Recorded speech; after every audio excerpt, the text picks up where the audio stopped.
Sweet lips, magical. If I was your girl, I'd stitch you up like number 4. Drain the dabble from your pores, then relieve you from the cuss. I'm a feminine miracle, deal with it, no I'm not cynical. I live with spiritual senses.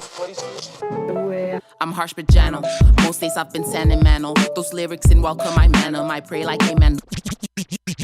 Today we are blessed to have the incredible artist with us in the studio. You are the kind of artist that makes you rethink your career in music because you're seriously that special. Aww. You are really, really good. So born in Lagos, raised in Rome, and now living in the UK, the incredible Shunaji. How are you? I'm good, thank you. And how are you doing? I'm all right. We were chatting late last night and you were doing a gig. Oh, yeah. Sorry about that. So I mentioned that you were from Lagos, raised in Rome, and now in the UK. Would you say your vast cultural understanding allows you to perceive and hear things differently, opening your ears to different genres of music? I've heard folk, I've heard jazz, I've heard hip hop in your music. Yeah, I think because I was always someone who's quite displaced. Like I grew up in Italy, and that's mainly my culture and what I was raised on. So for me, there was never a thing of belonging, like this is me, like hip hop is the only thing that's representative, because when you have to adapt and you're surrounded by culture that's not necessarily rooted in a certain group or ethnicity, then you learn to appreciate and take those things in. So yeah, I love folk, but then people will be like, oh my God, like really? Like that's just white people music. I'm like, yeah, well, I don't think so, but yeah. So what part of your musical career do you feel like comes from Rome specifically? Well, I sample a lot of Italian music and Italian singers and songwriters. I think there's some beautiful tradition, like folk music, like traditional music in Italy. And there's so many layers, in the South. I grew up in the center of the country, and I think it's mainly those sounds and, the sounds of the nature and the landscape that I grew up in. It's just, it has that kind of vibe, gentleness and classics. So I love Italy. It's nice. I love Italian food. Me too. I could eat Italian food all day. Me too. Did you move to London for your musical career? No, I moved to London 5 years ago, and I started studying law at Queen Mary actually. Then I graduated first class, and I realized that that's not what I wanted to do. Like I'm someone who I like challenges. Like I like to do whatever I want to do at some point in time. Like now I want to make music. I always wanted to be a zoologist. Like maybe in 10 years, I'll be like, yeah, now it's time for my zoology degree, because why not? If that's what you want to do at that point. So this is what I want to do right now. That kind of reflects your journey in terms of where you've been in different countries. You said you're a bit displaced, so. Yeah, it's always about experiencing the moment, I think. So my favorite part of your music is your flow. Your flow is incredible. You state in Red Honey that we will be your favorite rapper, and it's true. Oh. It's very, very true. This impeccable bounce and delivery, is that something you've worked on, or was it natural? Well, Red Honey, the way that I wrote it, it was very natural. Like I've never actually written something with that much ease. Like I still struggle sometimes to find bars. Why was it so easy? I don't know. Well, I do actually. I got booked for Jazz Cafe, and that's where I played with Bahamadia.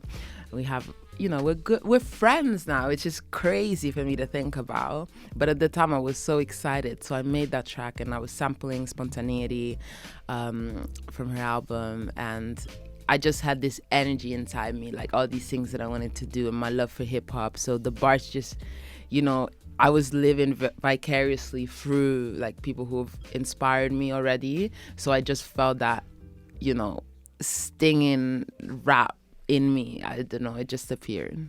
Is that something that you've done beforehand as well, that type of flow?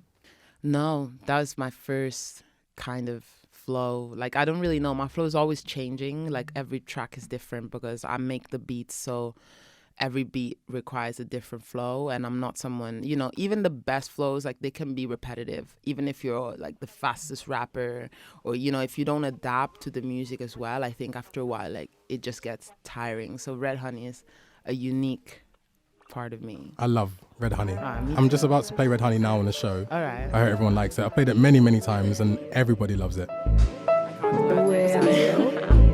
Hey, this is Shunaji, and you're listening to The Groove Show with Reuben Green. I'm harsh but gentle. Most days I've been sentimental. Those lyrics in welcome my manner. I pray like amen, don't fuck with your man. And I've done things I won't be doing again. Instead I scribble and pen. Rap is my only friend and testimony. Yeah, while eating lobster with Tony, he adore me, a fan of. We never speak unless we speak Italiano. De Muliano, se rappo non vado piano. Volo un aereo plano, different language. Hey, an alien alienated. Come from another planet, I am isolated. Princess solo, stay on my own island. Other rappers wouldn't manage. I found the way through the ice age and I survived it. I'm the animal, adaptable to different climates. Got your tune on iTunes on the various artists. Don't mind me, that other cipher was manic. You couldn't imagine. I grabbed the mic and they panicked. Just dropping like acid. They tripped on these ad-libs. I made a beat and I rapped it, and I will be your favorite rapper.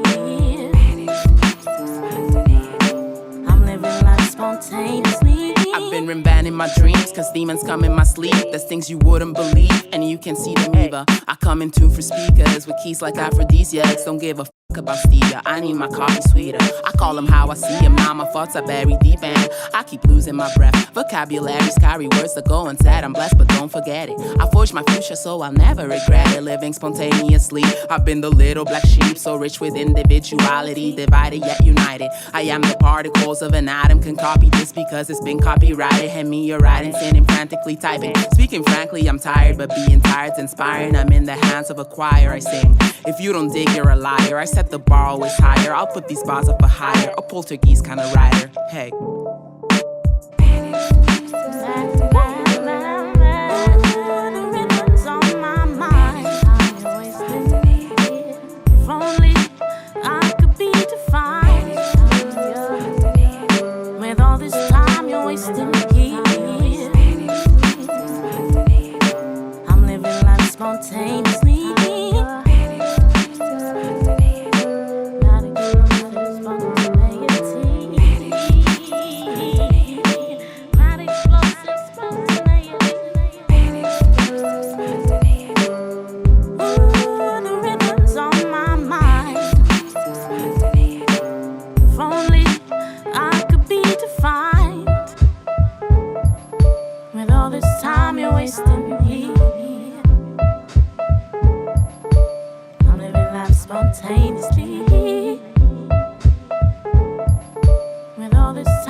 So a lot of your music, brand and imagery highlights women. On Bandcamp, I spotted Princess Solo Productions, #Girl Talk, and in your latest EP, Midnight Movie, on the second track, Girls, you talk about being born into a world with a curse inside of you. Can you expand on that?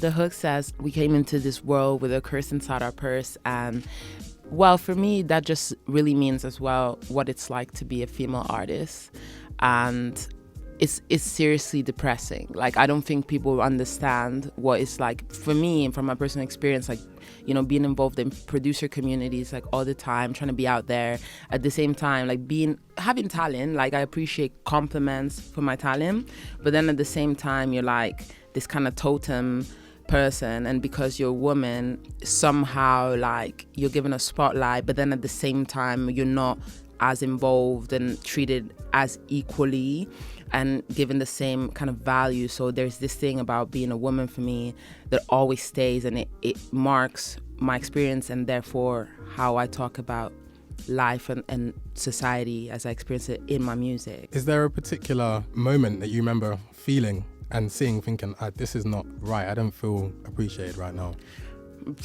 I think a lot of women can relate. I think that's pretty much an ongoing experience. Like, all the women that I know that are in the game, whatever they're doing, it takes a lot of guts to not just be some sort of decoration in society. And I don't think there's a specific moment, but in terms of my music career, last year I went to Cypher. I was removed from this side. Like, I was treated with so much aggro, and there was so much like masculine energy that is so different than the way that I think females like deal with things in different ways a lot of the time, especially when your status, you know, is being jeopardized. I think we often have mediation that's a lot different. And I felt like so pushed out of this situation. And in fact, in Red Honey, it says, that other cipher was manic. I grabbed the mic and they panicked, just drop it like acid and I would be your favorite rapper. So that's where it came from, actually, from that experience. So. It's quite sad. It is, but you've got to uplift yourself, you know? Like, they didn't know I was going to make that track. And now it's like, it's going really well for me, so it's good. It's my favorite track. So it's done really well. Let's talk about Future Bubblers a little bit more. So for those listening, Future Bubblers is the talent discovery and development program powered by the amazing Brownswood Recordings. How did your work with Future Bubblers and Brownswood Recordings come about? I applied. So they have every summer, they open applications and anyone can apply. You send like some demos or like a playlist with your demos and then describe yourself a little bit and social media, blah, blah, blah. Can you feel yourself developing under them? Yeah. I mean, I've grown so much, so many opportunities. And recently, I became a Roundhouse resident artist as well. And this is a new journey that's getting me a lot more opportunities. And I've grown so much in terms of even just being able to send an email to like Amy or Selassie and be like, yo, I don't know what to do. I need your help. And they're like, oh, calm down. It's going to be okay. So are they that personal? Like they help you in all elements? Yeah, I mean, it's a circle of trust, and they are invested in every artist that comes through the program. So they will try and help. And, I think they definitely were very excited about my project, and, I can always reach out to them. So if you could pick 3 artists now that you'd say or have been very important to your musical upbringing, who would they be? 3. Oh my God. These are the kind of questions that I dread because I don't... I'll put you on the spot, but it's interesting to know how you've come about to become who you are now. That's true. Well, okay, let me put it this way. Like, A Tribe Called Quest, for me, just because of the energy, but then it comes with all the kind of old school hip hop that I've been listening to, like the energies and the flows and the grooves. But Tribe, for me, like Fife is one of my favorite rappers ever. But then I've listened to a lot of different music, and for me the Velvet Underground have always been like a band that I listen to a lot. I love their music. I like art rock and psychedelia as well. So Lou Reed is definitely also another person. And then a third, damn man, I should have thought about this, but I never do. Well, I would say maybe Björk, but just because, and so I'm giving you like rock and roll, hip hop, and then some electronic music. Like I really love Björk. I think she's such a experimental artist and always changing like a chameleon, and I love that. And I love she's such a fully fledged artist. So those are my 3. So what's next for you? I know you said that you've got a residency at the Roundhouse. You're at Brixton soon, next week, on the 29th. 29th, Futanani with Lady Sanity. DJ Snuff One is going to be there. Justy is going to be there. It's going to be like end of the week MC finals. So it's going to be a big event. I'm very excited about it. Amazing. So I always wrap up my interviews with a series of questions to allow you to share things with the listener and for the listener to hear things that they wouldn't ordinarily get to hear about you. So they are silly questions. I'm making it sound more serious than they are. I like that. Yeah, we'll give it a go. So do you eat cereal? No, not really. I eat granola, but gluten-free granola. Oh my God. Well, there we go. No one knows that. Now we know. When you're tidying the house, do you tidy your house to your own music or to other music? Do you ever listen to your own music, really, is what I'm asking? When I tidy, I listen to music, but not my own music. Because then I just like go to the computer and not tidy because I want to fix stuff. So. Are you watching any series at the moment? Yeah. Well, I'm watching BoJack Horseman. So the new season 4 or 5 is out on Netflix now. Netflix like promo. And I also watch Ozark. I watch Ozark. I love Ozark. Just start watching it. Yeah, so these 2, and then Insecure, but it's kind of like I'm growing out of it now because I don't think it's as funny as the first season. Now these are quick fire. So I'm going to say a word and then you're going to tell me what you think of straight away. Oh. So if I say the word hungry to you. Pasta. Red. Pasta. Red pasta? Well, with like tomato sauce. Nike? Nike. Like Nike, Nike. Shoes. Yeah. London? Bridge. Home? Coming. The last two, fire? In the booth. Hey. And water? Beats. Why beats? This is one of my like first beats that I made. It's called Water. It's on SoundCloud. It's really calm. I'm going to check that out. Okay. Thank you very much. You've been amazing. Thank you so much for your time. Ciao, sono Shunaji. Sto ascoltando Groove Show con Reuben J.